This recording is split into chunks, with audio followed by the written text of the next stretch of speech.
Dismayado ang ilang pasahero sa Manila North Port Terminal matapos makansela ang kanilang biyahe.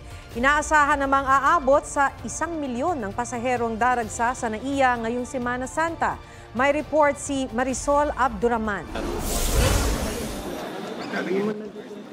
Mula check-in counter, x-ray machines, toilet, hanggang pre-departure area ng NAIA Terminal 3, inikutan ng mga opisyal ng DOTR at MIAA. Kumusta naman ang check-in experience? Mabilis? Yes po, nag-ano na po kami. Online check-in? Inaasahang nasa 1 milyong pasahero ang dadaan sa NAIA ngayong Semana Santa, departure man o arrival. Inaasahan na mas mataas ang bilang ng pasahero ngayon kumpara sa ilang nagdaang taon. Hindi na natatakot umupo. Hindi, wala na show. Pag nag-start na yung private sector, no? Lalo pong papagandahin yung mga facilities natin. Kasama sa aayusin ng traffic papunta sa NAIA 3 na kailangan ng direct access mula sa Skyway at ang pagdaragdag ng immigration counters.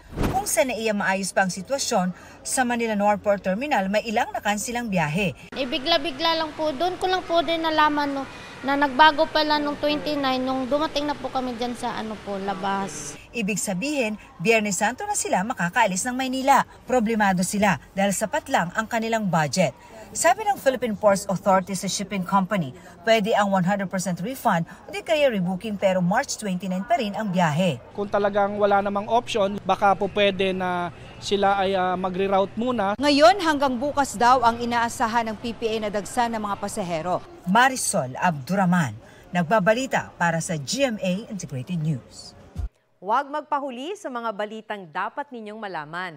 Mag-subscribe sa GMA Integrated News sa YouTube. Sa mga kapuso abroad, subaybayan nyo kami sa GMA Pinoy TV at sa www.gmanews.tv.